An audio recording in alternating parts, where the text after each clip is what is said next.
बिस्मिल्लाहिर्रहमानिर्रहीम। अस्सलाम वालेकुम रहमतुल्लाहि व बरकातुहू। आज जो मैं आपके लिए नुस्खा लेकर आया हूँ, ये नुस्खा है खूनी बवासीर के लिए।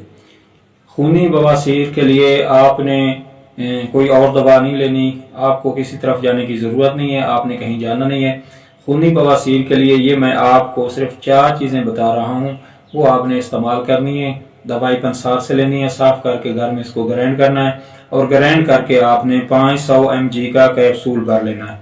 तो कैप्सूल भी भर सकते हैं या चने के बराबर गोलियां भी बना सकते हैं। तो ये 4 चीज़ें कौन सी? अंजीर, मुनक्का, रसौंद और मुसब्बा। तो ये 4 चीज़ें आपने बराबर वज़न ले लेनी है। इनको घर में ले आकर अच्छी तरह ग्राइंड करना है। ग्राइंड करके आपने चने के बराबर गोलियां बना लेनी है या 500 मिलीग्राम के कैप्सूल भर लेने हैं। तो ये आपने 2 टाइम 3 टाइम इस्तेमाल करनी है। पानी के साथ इस्तेमाल कर सकते हो, दूध के साथ ग़िज़ा के बाद आप इस्तेमाल करें तो इंशाल्लाह आप देखेंगे कि 3 दिन में जो बवासीर खूनी है उसका अगर खून आता है वो भी ठीक हो जाएगा। जो दर्द तकलीफ वगैरह अगर होती हो तो वो भी ठीक हो जाएगी।